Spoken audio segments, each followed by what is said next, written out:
afternoon, everyone, and thank you for joining my online presentation. My name is Cristina Vivido, and I'm a career counselor and the coordinator of Ireson Test at the University of Nicosia. Today, we'll be talking about the importance of the right career choice and how to achieve that, as well as a little bit about the Ireson Test. At the end of the presentation, I provide you with my personal contact details where you can contact me anytime to answer any questions regarding the presentation or the Ireson Test. Let's begin.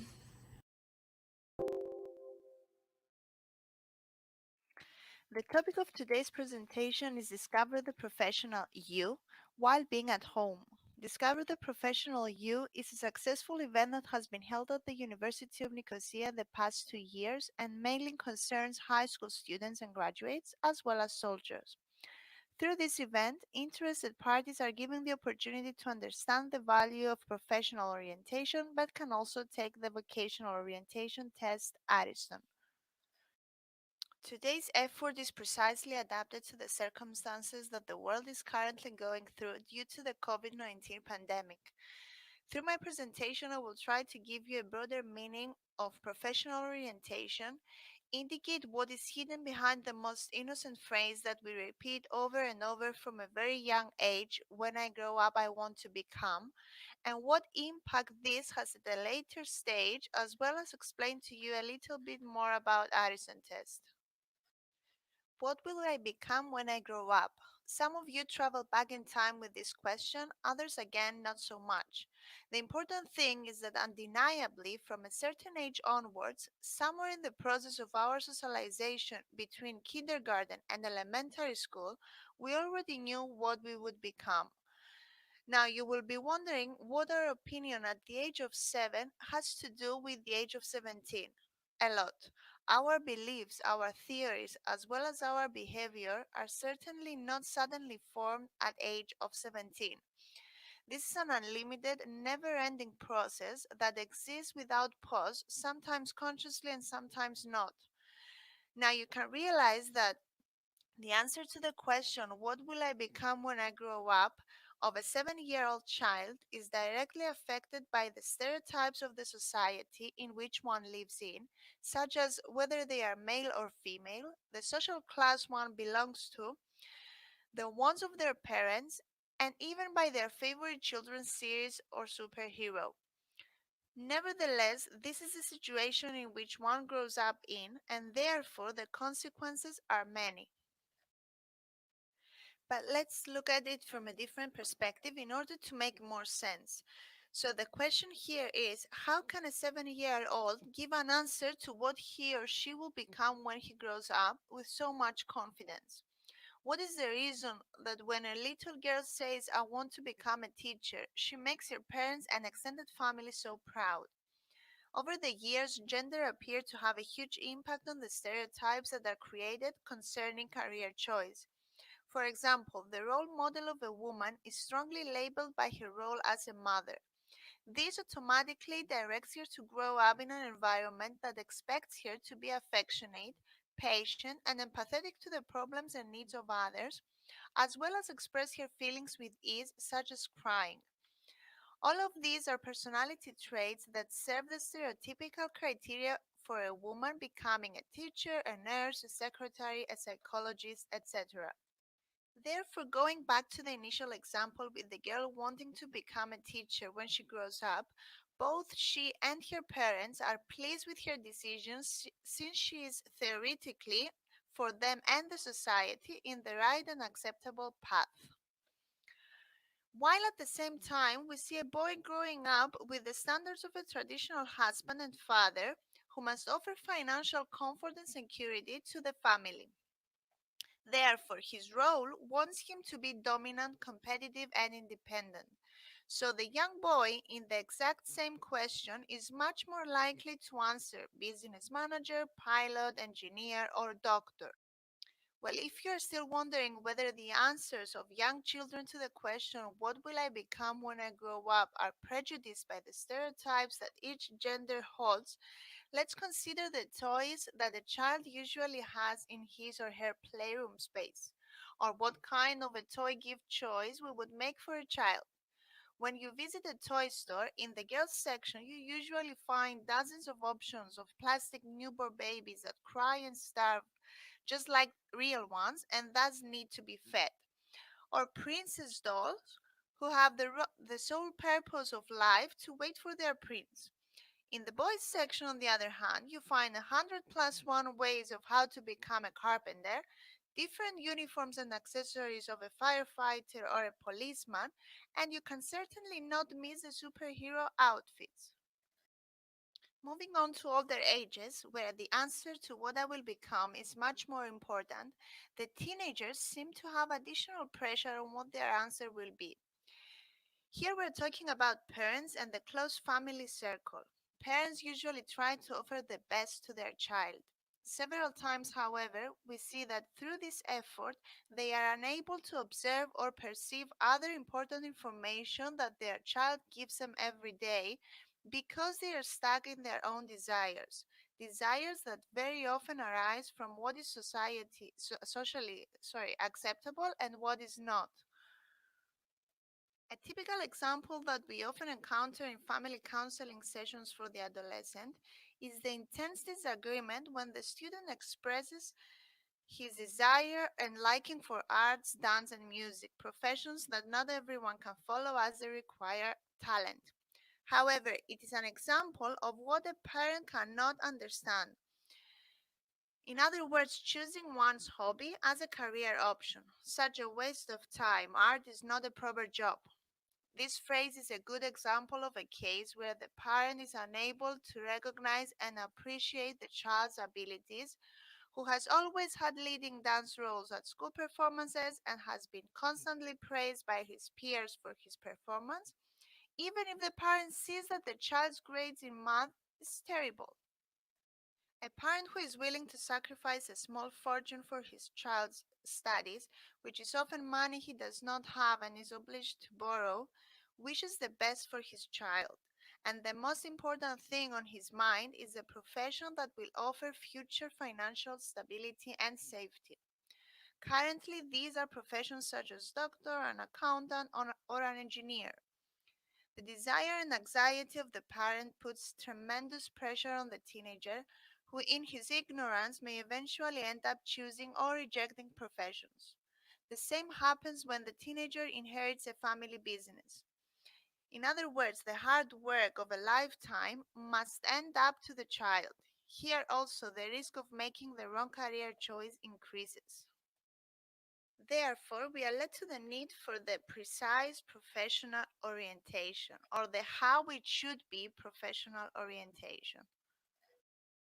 A high school graduate has hundreds of choices for studying straight after school that he or she is required to choose from within a strict deadline. There are both public and private universities as well as colleges, each of which functions as an umbrella of dozens of study programs. There are so many options, yet at the same time, the competition is so high with the labor market shrinking more and more. So the right choice is a successful professional career. However, the right choice at the same time is so difficult. This makes the of the special factors and early. This is where professional and reliable and knowledge and education are needed so that self-success portability is not right. Thus, there are many examples of undergraduate students who never reach graduation or students who fail and give up. Most of these cases are students who have chosen a program of study at the secondary or early exam just because it was easy for them to pass the exam for that specific program of study and end up studying something they have no interest in. So this leads to a waste of their time, a waste of their parents' money, and ultimately frustration and loss of motivation to start something else that would ideally interest them. The age at which a student in Cyprus has to make an orientation choice that will affect him or her in the future is between 14 to 17, a very tender age range with all the indications of adolescence. During the final year of middle school, a student is asked to choose a specific orientation group of courses to follow in his first year in high school. He must also decide whether he will go to a technical school or not. Of course, these options can be altered at a later stage at high school. However, this change will not be easy nor immediate. Therefore, in short, the important choices that the student is asked to make are in the third year of middle school and finally in the third year of high school, where the deadline is very strict since he wants to start studying immediately after his graduation. This does not only concern the public universities, as there are many study programs at the private universities that also have specific admission criteria and require specific courses on the final transcript of the high school leaving certificate. It is important to note that considering everything that has been said in my presentation so far, a proper professional guidance is important, but that does not mean that it is always a priority in all students' life. On several occasions, we come across students who, even though initially request professional career counseling guidance, in the process we realize that they may have other issues which directly affect their functionality. These are mainly issues related to learning or emotional difficulties that, for various reasons, have so far been in the ignorance of parents as well as the students themselves. In other words, the moral professional has to adjust the needs of each individual to determine the right priorities and make the appropriate references. Before we introduce the Ireson test, it is important to mention something that we should always keep at the back of our minds. No professional or professional guidance assessment tool will make the choice for you, let alone guarantee that what one suggests will bring you success. However, the combination of the two can predict with the maximum accuracy what suits you, considering specific parameters that I will be mentioning in the presentation. And this is actually the definition of the Ireson test in a brief sentence. But let's see in more detail what the Ireson test is. Firstly, let me say that this test is performed by a completely automated process. The student answers a series of psychometric questions on the computer, questions that combine theories in the psychological field in combination with statistics. Once the test is complete, the system processes all the answers using algorithms, mathematical models, and advanced rules. This is what makes the test considered as an expert tool. Career guidance should be a holistic approach to choosing the right career, taking into consideration different parameters before reaching to any outcome.